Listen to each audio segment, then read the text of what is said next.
Good morning, Impression Hall. It is the 25th day of September, a Thursday, bringing you Morning Matters because your mornings matters. Get to the stories that matter today. Today, the Senate Blue Ribbon Committee will continue its investigation into the flood control scandal, with former DPWH Undersecretary Roberto Bernardo expected to take the stand. Now, prior to this, the Department of Justice announced that it has granted protected witness status to several contractors and DPWH engineers who have named the individuals purportedly involved in the kickbacks. Severe tropical storm Opong continues to strengthen as it tracks west-northwestward over the Philippine Sea. According to Pag-asa, Opong could reach typhoon category within the day. And citing the need for impartiality, the House of Representatives is suspending its probe into anomalous flood control projects. Committee Chair Terry Redon announced that the investigation, along with all relevant documents and findings, will be handed over to the Independent Commission for Infrastructure. Welcome to our program, Morning Matters, where we talk about the issues you need to know for the rest of your day. Now, first on the agenda, the Justice Department has placed contractors Curly and Sara Discaya, as well as 3 former DPWH engineers, under protected witness status. More in this report. The Department of Justice has granted protected witness status to billionaire contractors Curly and Sara Discaya, along with former DPWH officials Henry Alcantara, Bryce Hernandez, and JP Mendoza. Justice Secretary Boying Remulla confirmed that the government has decided to provide security to these witnesses. Bibigyan na natin yan ng mga security. Papaalam na natin sa PNP yung kanilang kinilalagyan para merong roronda sa kung saan man sila naroroon. Talaga para ramdam natin sa kanila na hindi natin sila pinababayaan. Their families will also be covered by the protection. However, Remulla clarified that they are not yet considered state witnesses, meaning they are not exempted from liability. Pinapakita nila na gusto nila talaga magsabi ng totoo at ito'y kanilang sinasabayan ng mga dokumento at mga notes na kanilang naipon through the years. The DOJ confirmed that new documents and computer files were turned over, containing names not yet revealed in previous hearings. But Remulla admitted there is still much more to be disclosed before the full scope of anomalies is clear. Meanwhile, Malacanang supported calls for contractors and officials to first return stolen funds before they can benefit from the Witness Protection Program. Ang mga witness na nagnanais ng protection mula sa gobyerno ay humihingi ng tulong sa gobyerno. Hindi po ba dapat din na sila'y magbalik sa gobyerno habang sila ay pinoproteksyonan? The palace emphasized that it is within DOJ's authority to set conditions for entry into the Witness Protection Program, including the return of ill-gotten wealth. The DPWH has requested the Anti-Money Laundering Council to freeze the assets of certain employees and contractors involved in questionable flood control projects. Mobile journalist Judy Baiza with the story. The Public Works Department has issued show-cause orders to 10 of its officials. The DPWH is compelling some to explain their alleged involvement in ghost or substandard projects, while others were being asked about their lavish lifestyle, including DPWH NCR Regional Director Gerard Opulencia, Central Visayas' former RD Danilo Villa, and Attorney Brando Raya of Central Visayas. For subpar projects, an explanation is being expected from Gerald Pacanan, former Regional Director of Mimaropa, Isabelo Baleros, former head of the Las Piñas Muntinlupa District Engineering Office, Almer Miranda, Pampanga 1st DE, Gil Lorenzo of La Union, Arturo Gonzalez Jr. and Johnny Protesta Jr., both district engineers in Quezon City. And cited for failure to cooperate with ongoing investigations is Cordillera Regional Director Kadafi Tanggol. These officials have 5 days to submit their written replies. Kung hindi sila sumunod, makakasuhan sila administratively and even criminally. So sumunod na kayo ngayon pa lang. Kung meron kayong mga nagagaman tungkol sa mga proyekto sa iba't iba niyong area, lumapit na kayo sa amin at magsalita na kayo. The DPWH has also asked the Anti-Money Laundering Council to freeze luxury cars registered under the names of 26 DPWH officials and employees, plus private contractors linked to flood control projects, worth almost 474 million pesos. The priciest motor vehicles were registered under Sara Diskaya at 218 million pesos and her husband, Pacifico Curly Diskaya, the second at 59 million pesos. Luxury cars of dismissed engineers Henry Alcantara and Bryce Hernandez were somewhere between 670,000 and 35 million pesos.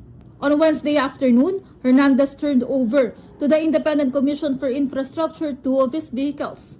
His lawyer, Attorney Raymond Fortun, said this signifies that his client is sincere in helping the probe. Si Secretary Remulla had laid down one particular condition, which is that meron dapat na show of good faith na tinatawag, a turnover or a return of the vehicles, the luxury items like watches, no, properties kung merong mga binili, and then of course monies that were obtained through illegal means. Umpisa pa lamang sinabi na namin sa kanya that this is the path that I desired, no, that he would take. Meantime, the DPWH also has its eyes on Congressman Zaldico's air assets worth almost 4.7 billion pesos. These include at least 2 Augusta Westland choppers, 3 Bell choppers, and a Gulfstream plane. Secretary has also asked AMLAC, the NBI, and the Civil Aviation Authority of the Philippines to have these assets frozen as well. Maniwala po kayo, umpisa pa lang po ito sa mga hahabulin nating mga assets. At hindi po kami titigil ang hindi mabawi ang pera ng taong bayan. Senator Chis Escudero confirmed receiving an invitation from the Independent Commission for Infrastructure. He said he was asked to explain the Senate's budget process but did not elaborate.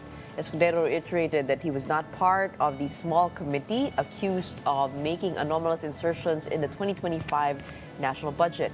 The former Senate President described Deputy Speaker Ronaldo Puno's claim, pointing to him and Ako Bicol Representative Zaldico as responsible for the controversy as a mere diversion. Yan ay klarong paglilihis kaugnay sa isyu na kinakaharap natin at nakahanda kaming ipaliwanag yan kung sakasakali. Si Congressman Puno hindi siya bahagi nga ng Kongreso pa ng panahon yun kaya hindi ko alam kung saan siya nagagaling. The Senate Blue Ribbon Committee resumes its hearing today on the flood control scandal, with former DPWH Undersecretary Roberto Bernardo set to testify. Bernardo has been tagged in a 25% kickback scheme, allegedly coursing funds through lawmakers or to lawmakers. He has submitted an affidavit, but senators expect a supplemental statement at today's session. Bernardo, who rose through the DPWH ranks and served as undersecretary under Mark Villar, is also linked to contractors that bag billions in projects. When we return, State Weather Bureau Pag-asa reports that severe tropical storm Opong, currently moving west-northwestward over the Philippine Sea, is intensifying and is expected to reach typhoon category today. All that and more when Morning Matters returns. Keep it here.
Welcome back. You're still watching Morning Matters here in One News. Severe tropical storm Opong continues to intensify as it moves west-northwestward over the Philippine Sea.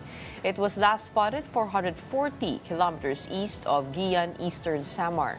Pag-asa said Opong may reach typhoon category within the day, and tropical cyclone wind signal number 2 is in effect over Catanduanes, the southern portion of Albay, Sorsogon, northern Samar, and the northern and central portions of eastern Samar and Samar.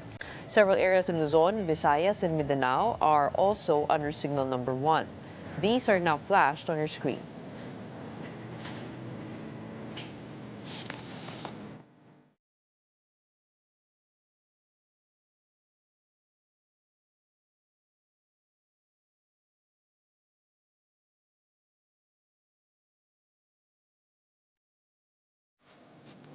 Classes remain suspended in several parts of the country today, September 25, due to the threat of heavy rains from Typhoon Opong. All levels are suspended in the provinces of Sorsogon, Masbate, Northern Samar, Eastern Samar, Quezon, Marinduque, Camarines Norte, and Camarines Sur. Also covered by the suspension are Catanduanes, Albay, Samar, Biliran, Laguna, and Romblon. Class suspensions are also in effect in Santa Barbara, Pangasinan, Kalumpit, Bulacan, and in parts of Rizal Province, including Morong, Taytay, Antipolo, and Tanay. The Office of Civil Defense Bicol has placed the province under red alert status in preparation for the possible impact of severe tropical storm Opong. For more updates on this, we have now on the show Gremil Alexis Naz, Public Information Officer and Chief of Capacity Building and Training at OCD Region 5. Magandang umaga po sa inyo. Hello ma'am, magandang umaga po. Okay, Gremil, unang-una, kamusta kayo dyan? Paano niyo nararamdaman itong tropical storm Opong? Currently dito po sa station namin sa Legazpi City, Albay, partly cloudy skies po kami, and it is expected po na baka later this afternoon or early evening po tonight ay ma-experience na po dito sa may parts ng Sorsogon yung pag-ulan. So, tama po ba na ito ay expected to make landfall in Bicol? Which part exactly? Based po sa latest forecast po ni Pag-asa ay dito po sa may part po ng Sorsogon and Albay.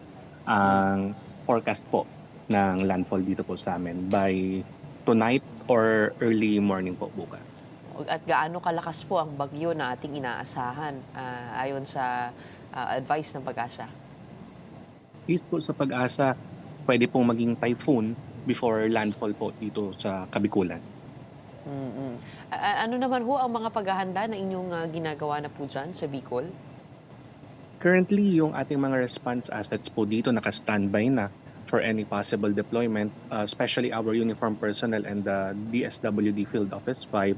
And yung ating monitoring din sa iba't iba pong mga major ports sa Kabikulan ay ongoing together with PCG and PPA and the local government units, na kung saan po ngayon meron po sa aming reported na nasa 1,646 na katao na stranded sa iba't ibang major ports dito po sa Kabikulan.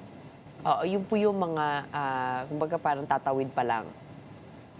Yes po ma'am. Pero before po, like 2 days ago, nagpalabas na rin po kami ng advisory together with LTO na discouraging yung mga papunta po sa island provinces and papunta sa Visayas via Matnog na wag po munang bumiyahe. Pero sa ngayon po, meron tayong 1,646 na stranded individuals na tutulungan din naman po at bibigyan ng pagkain din ng mga LGUs and ng DSWD. So hindi na po sila pinayagan bumiyahe. It's not just discouraged, pero tinigil na po muna. Yes po ma'am, lalo na po kahapon nagkaroon na rin po tayo ng tropical cyclone wind signal po. Okay. And how about evacuations? Are they already happening? Currently ma'am, we're just waiting for the data from the different local government units since we have already informed them and directed them to conduct their own assessment meetings. Hopefully by today we will be receiving reports for preemptive evacuation or even forced evacuation if needed po. Pero kung sakasakali po, saan pong mga lugar niyo po nakikita ito? Sa Sorsogon and Albay lang po ba? Most probably ma'am sa lahat po ma'am dito sa Kabikulan since medyo may dala pong ulan at hangin po ito. Pasigurado din po ma'am, lalo na sa mga high risk areas like dito po sa Albay, yung mga nasa may malapit po sa Mayon since there is a lahar advisory po na pinalabas ni PBOX po. Wag sinabi niyo pong lahat, lahat? As in lahat?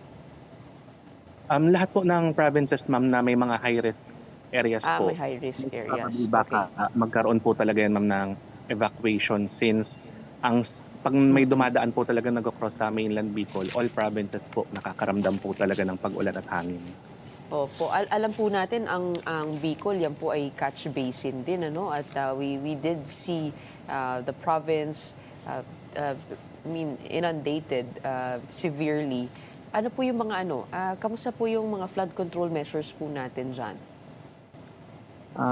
Sa ngayon, ma'am, ongoing yung coordination and monitoring together with the Bicol River Basin Committee para agad na mabigyan ng babala yung mga residente na nakatira sa ating mga catch basin, specifically dyan sa part ng Camarines Sur, na kung saan grabe yung pagbahang naramdaman nung bagyong Christine last year. And sa ngayon, ma'am, ay nasa close coordination yung mga LGUs po natin para malaman kung ano yung status ng rainfall and kung kailangan din mag-forced evacuation sa mga lugar na malapit sa catch basins po. Opo, ano po yung mga pagbabagong ginawa doon mula noon? Sa ngayon, ma'am, since yung experience din ng tao at ng mga local BRM offices, nakatulong po yon sa pag-craft ng kanilang mga plano na kapag may mga ganitong weather disturbance, ay mare-revisit po nila yung plano na yon and magagamit po nila para sa evacuation and response activities po. Pero hindi po nag-dredging doon po sa river basin? May mga ginawa rin po, ma'am, na mga structural and non-structural interventions doon sa mga lugar na naapektuhan and also nag-capacitate din po ng ating mga community leaders. Pero sa ngayon, ma'am, yung pag-update ng kanilang plano is very important based sa experience nila nung Christine para mas alam nila kung ano yung mga areas talaga na pinaka-apektado kapag nagkaroon talaga ng sobrang lakas na ulan. Kung sakasakali, ito po ba yung unang pagkakataon na masusubukan po talaga itong mga paghahanda na ginagawa ng Bicol? Probably hindi naman po dahil palagi rin naman po kaming dinadaanan. Pero each year kasi na-experience din namin ng mga pag-ulan at pagbagyo ay na-update din yung mga response plans po namin. So it gives us better knowledge to handle any possible weather disturbances po. And with that said, is there enough relief and emergency assistance pre-positioned for affected families? Yes, ma'am.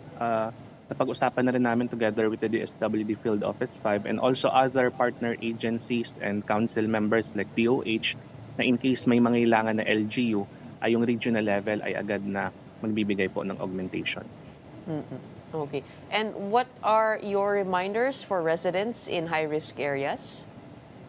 Sa reminders po namin, una po dyan is to follow the evacuation protocols of the local government units since we are conducting this evacuation process para naman po lahat po tayo ay safe kapag nandyan na yung lakas ng ulan at lakas ng hangin.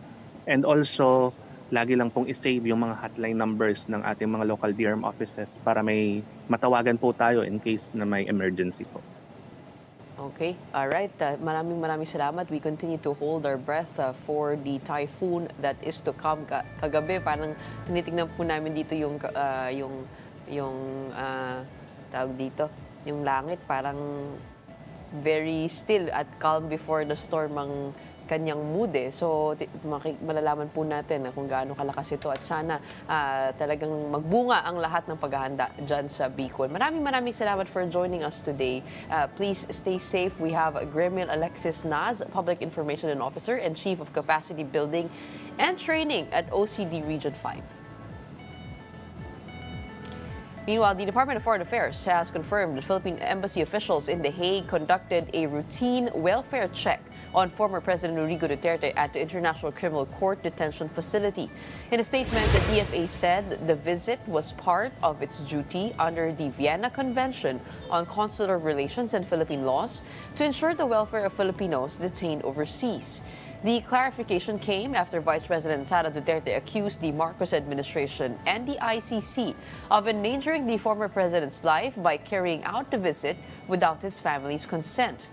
The ICC meanwhile said that such visits are strictly conducted with the approval or at the request of the person in detention. And coming right up, House Infra Committee Chair Terry Redon stated that the probe into questionable flood control projects is now suspended to make way for an investigation by the Independent Commission for Infrastructure. Redon assured that all evidence has been turned over to the commission to ensure the inquiry remains unbiased. Stay tuned, more on that when Morning Matters returns.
Welcome back. You're still watching Morning Matters here in One News. The House of Representatives has suspended its probe into anomalous flood control projects to give way to the Independent Commission for Infrastructure. Committee Chair Terry Ridon said all findings and documents have been turned over to the ICI, stressing the move ensures impartiality.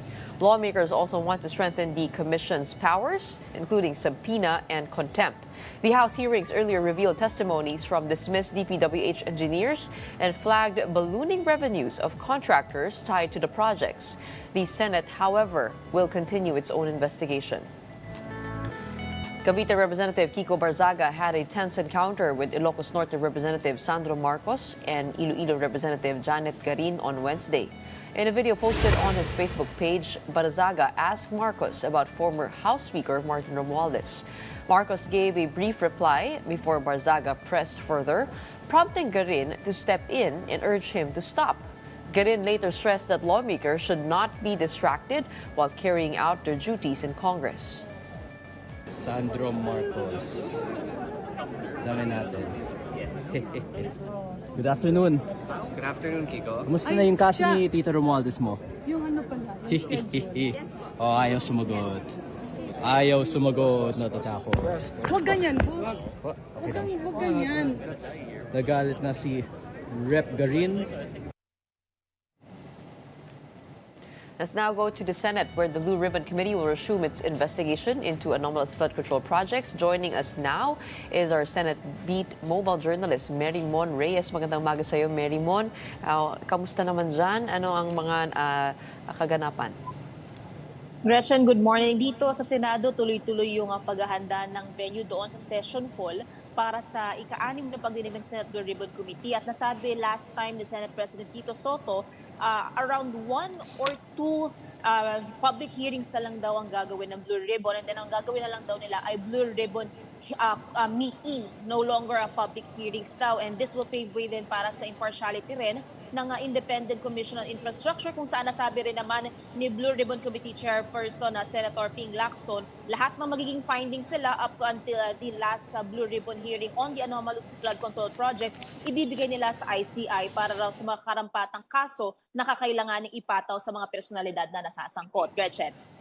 Okay, sabi mo nga, no, ito ay isa o dalawa na lamang na hearing. Pero yung meeting na yan ba ay isa sa publiko rin?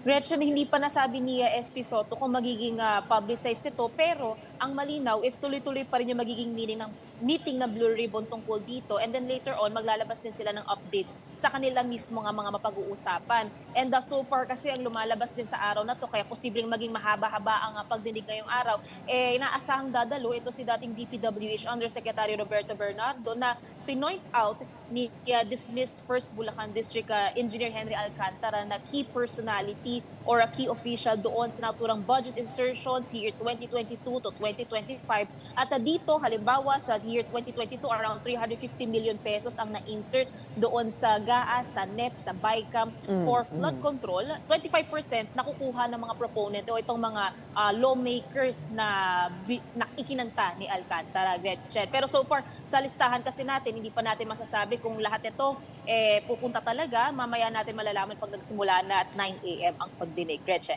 Tama ba, Mary Mon, na may 2 pang senador na papangalanan ngayong araw?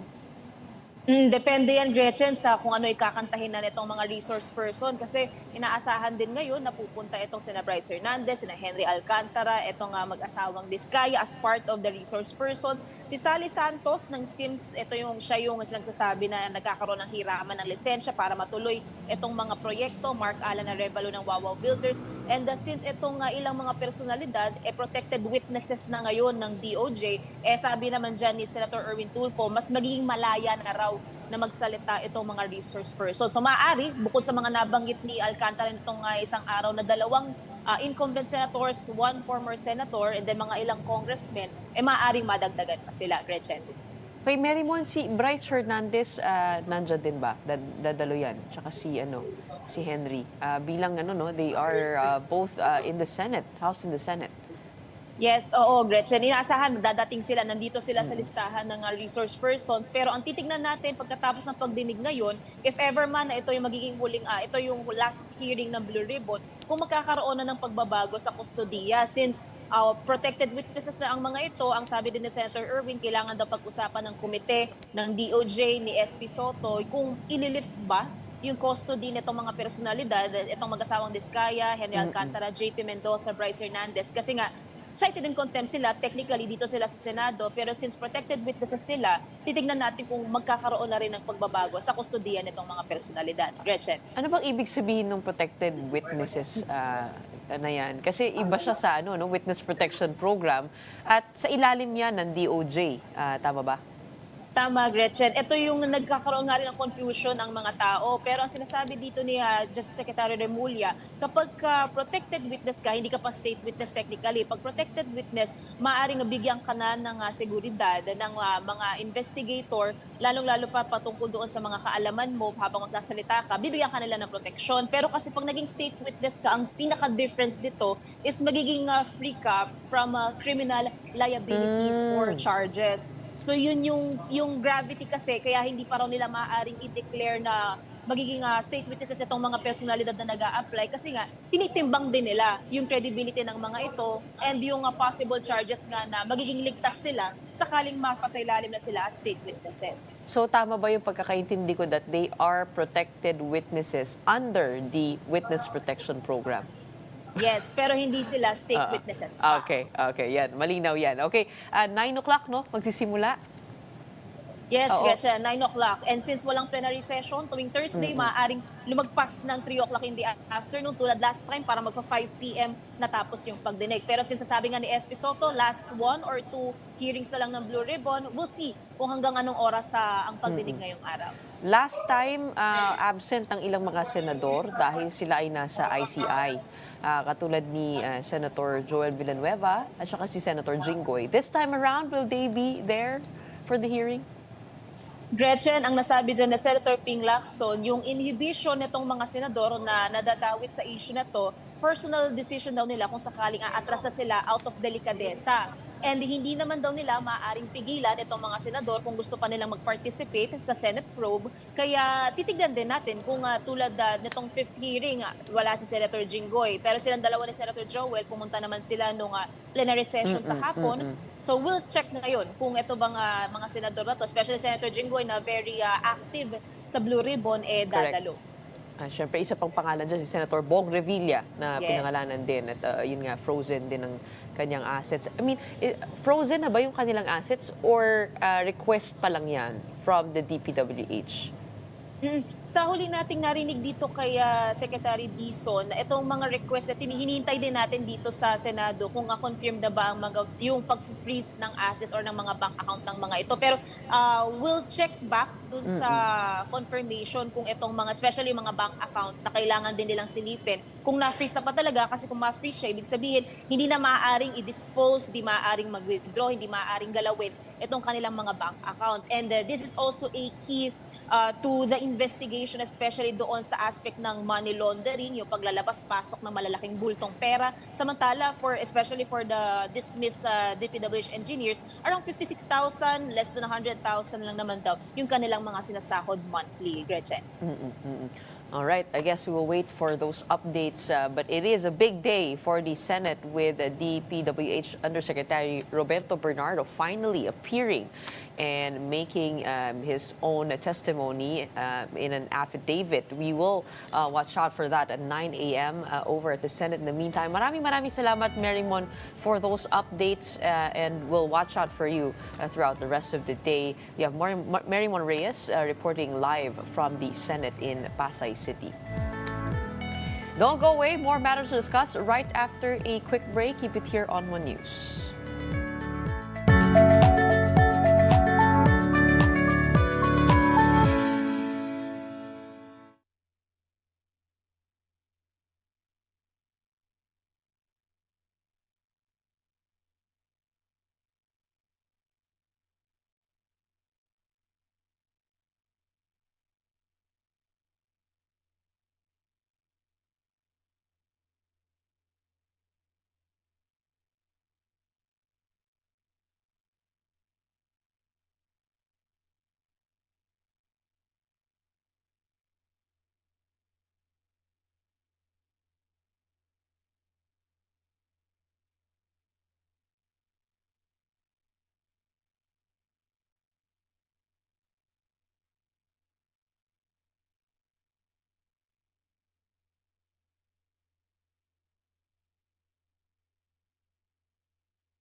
Welcome back. You're still watching Morning Matters here in One News. The U.S. Embassy in Manila is inviting students, parents, and educators to the 10th Education USA University Fair on September 28 at One Ayala Mall in Makati City.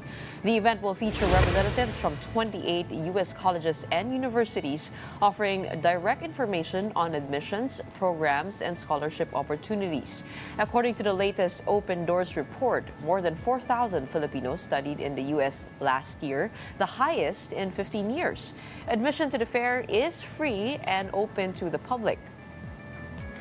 To talk more about that, we have Jameson DeBose, spokesperson of the U.S. Embassy in Manila, now joining us on Morning Matters. Welcome to our show. Thank you for having me. And you have the same name as my little brother. Oh, really? Yeah. Excellent. And let's talk about the Education USA University Fair. What makes this different in its 10th edition? Well, I'd say that there's nothing that really makes it different. I think it's part of our sustained engagement, and it's part of our broader Education USA programming. So it's really important, and thank you again to the Morning Matters team and to yourself for having me here this morning to talk about it. It's important that we focus on it because it's an important element of the friendship between the U.S. and the Philippines, those people-to-people ties that are fostered when a Filipino makes that bold decision to say, I'm going to go study overseas, I'm going to go thousands of miles away from home to just make a difference for myself, but then also find those opportunities to make that difference when they come back to support their communities and families. And so thank you again for having me. So does this come with scholarships? Indeed. Also, the most important question, right? Indeed. Well, we do, as part of the Education USA program, we have it free advising. So this fair is free and open to the public, but our American spaces around the country, we have 15 American corners in colleges and universities across the Philippines, where Filipino students can seek advising, ask questions about what are the opportunities, okay. how do my interests match opportunities in the United States. And while the scholarship piece is often answered by the specific university they apply to, and most do receive scholarships, I would note to the viewers and to everybody watching that U.S. communities and U.S. campuses value that international aspect, that exposure that their students can gain by having a broader group of students, including those from the Philippines, on their campuses. I wanted to ask more about this because there's a bit of uncertainty over the status of the United States in receiving foreign students. With the recent happenings between President Trump and also Harvard University, right? We do know that was highly publicized. At one point, correct me if I'm wrong, they suspended receiving foreign students. So how did that affect everything? I mean, students coming in, are there tighter regulations around it? Sure. Well, I think the most important note to keep in mind here is that the visa applications are open. Students can apply for the F visa category, which is commonly referred to as the student visa. The F, M, and J categories that allow people to go and pursue programs and courses of study in the United States. And so while there is a lot on the home front happening, won't get into commentary on pending legal action and processes. But I think the main note for those watching is that those applications are open. We encourage people to apply. But again, I think the first step is going to the fair, finding out what those opportunities are, and finding out the ways that you can make your personal interests match an opportunity in the United States. Because I've been speaking to families here and there, and they've been telling me about their apprehensions when it comes to actually taking this route, because maybe at one point President Trump will do a hard line and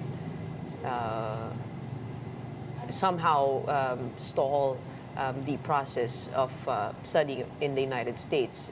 What is the likelihood of that happening? And for the 4 years to remain unhampered? What are your thoughts on that? Sure. Well, I think what you're seeing is an effort to broad stroke ensure that the immigration laws of the United States are enforced and respected. And so students who go to any of the more than 4,000 colleges and universities across the United States have been doing that for decades. And the efforts now are just to ensure that people are staying in their status. So with a visa that allows you to go and pursue a 4-year degree program. There's optional work, optional practical training, for instance. So there's definitely different things to take into account as a student, as a visitor to the United States. But by the same token, our websites provide clear guidance on what it means to stay in status, to ensure that you're adhering to the category of the visa that you enter, and in this case, student visas. I'm sorry, but I have to start with the harder questions because no problem. these are what's on our minds right now, right? Indeed, it's important. Just checking out the news. Is it more expensive to get a hold of a student visa? Like, because am I correct that if you apply for the tourist visa, you'd have to pay for a certain bond? Has that been in place already, enforced already? Yes. And is it more expensive now? Is the bond more expensive for a student visa?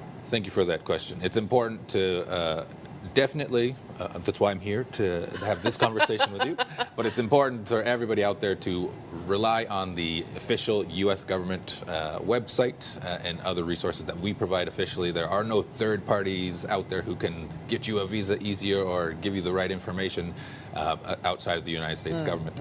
In particular, the visa bond storyline, that applies currently to 2 countries. It's a pilot program. Okay. It does not apply to the Philippines. Okay. And so your viewers can rest assured clear. that Which countries are involved in so the right pilot now, program? I mean, there's a website for it, and I believe it's Zambia and Malawi. Are the 2 countries Okay, so that no applies to. bond required to get the tourist visa and a student visa. That's right. for So while I Filipinos. can't get ahead of the future, I Okay, don't have okay, a crystal okay. ball. For now. But right now, the visa bond does not apply to Philippine applicants. But again, any announcement in this regard would be broadcast by us. We would make sure that your audience would be fully familiar and aware with the impact of it. So how many schools are involved in this university fair? So this year there are 28. They represent large state public schools, state or public schools as we would call them in the United States, private schools, community colleges, as well as those that have more specialized arts and related programs. And what is there anything, a specific field that the United States is looking for to have more students for?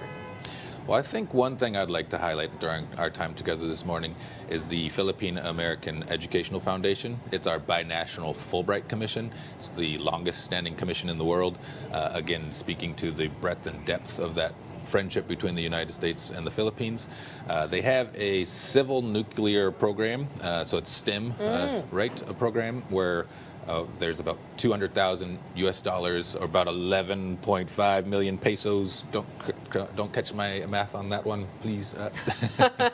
But that is designed to recruit masters, higher education applicants who will then be able to bring that exposure to U.S. networks as well as that expertise back to the Philippines and work in the energy sector here. It's a high-paying sector. Civil nuclear?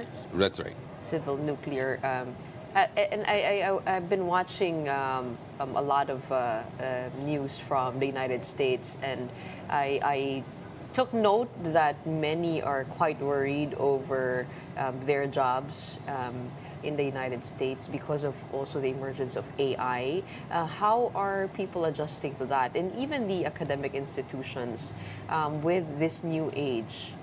Sure. Well, I think not being an expert myself, but I think the common threads you see in academia are related to the integrity of the work of the student and researchers.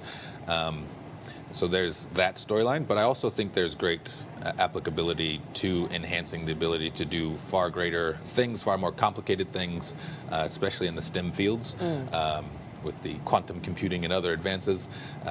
So highly technical jobs. Highly technical jobs, I think, are the future. Are in demand, and globally, right? And those are the kind of fields that you can explore at a U.S. higher education institution. And they say also blue-collar jobs that involve more of the hands, right? Right. Vocational programs, right? Vocational So like programs. those, there's always going to be something that needs to be fixed, and there's going to be electrical wiring that needs to be done. So I think that's why we have, like I said, the broad range of universities and colleges represented at the University Fair on the 28th. Okay, and let's talk about that report that shows over 4,000 Filipinos studying in the U.S. last year, the highest in 15 years. What do you think is driving the renewed interest? Well, I think that the range of opportunities that are out there is definitely part of it. I think that the United States and the Philippines have just a long history where there are 4 million or over 4 million Filipinos or Filipino Americans in the United States.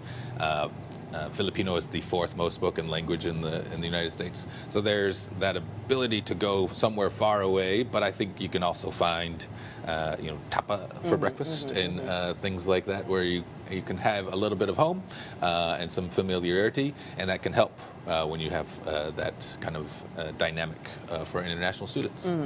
And there are worries also over Filipinos who are living already in the United States and over their status, working status there. Do you have any updates on that? Nothing to announce today, nothing new. But as I understand it, the Philippine Embassy and the consulates have been very clear and open about the resources that they provide to Filipino nationals in the United States. And I think it's shared messaging that mirrors what you're hearing from the United States government, that it's important to stay in status, when you travel to the United States, to travel for the purpose that is stated on your visa or other, the green card status, what have you, for the immigrant visas. And so that's what I would like your viewers to take with them, is that there's a lot of news out there, but rely on the official sources, rely on the Philippine Embassy and consulates. And apart staff. from scholarship opportunities, are there also job opportunities in the United States that Filipinos can possibly apply for? Sure. So there's optional practical training is what it's called, OPT. So when you've gone to the United States for a course of study, you're able to pursue a major in a field, say it's a STEM field, and say that there's an internship opportunity related to that major. You can apply, and our U.S. Citizenship and Immigration Services provide resources there for are pathways Filipinos if you to study pursue. in the United States. All That's right. A lot are worried also about the affordability. Apart from the Fulbright, what other scholarships are available? Sure. So and there are many to list, but as I stated at the outset, the majority of those are focused from the universities themselves. So there's work study that also helps students afford the cost of education, in addition to scholarships and other opportunities. How much is the range of an education in the United States, and what tests are required to be able to get into these universities? Sure. Having been a former student myself, the standardized tests like the SAT, right, Okay. And those sorts of things are mandatory, and they do depend on the program, right? So it's up to the student to take that advising that we do offer, take those resources that the schools provide, and then follow through on all the checklists. And most universities have a very regimented checklist, or you know what you have to do. With Filipino students, I think it's worth noting as well that we continue to work for ways to support the ability to pursue study in the United States, and one of those tests is the English language aptitude testing. So again, that's oftentimes up to the individual institution about what they require of international students. So that's different from the SAT. That is the TOEFL. It's right. It's an English aptitude test, and so working with students, our Education USA team does support that process as well. Okay, and please invite our viewers for where could they go for this university fair? Sure. So it's at One Ayala. We encourage all viewers out there to take advantage of it. So on the 28th, we'll be there, and we look forward to seeing you. Our staff will be there. And again, 28 universities and colleges from the United States have made the trip to the Philippines, so we encourage you to come out and meet them. Are there freebies in that university fair? Probably a free tour. Well, you'll have to just come out and see. Come out and see. Okay, again, that's Education USA University Fair happening this coming September 28th at 1 Ayala in Makati. Thank you so much to the spokesperson of the U.S. Embassy in Manila, Jameson DePose. Thank you. And that wraps up today's episode of Morning Matters. We hope we've given you the right start to your morning. Let's go ahead and make the day matter. My name is Gretchen Ho. We are One News, all sides, all the time.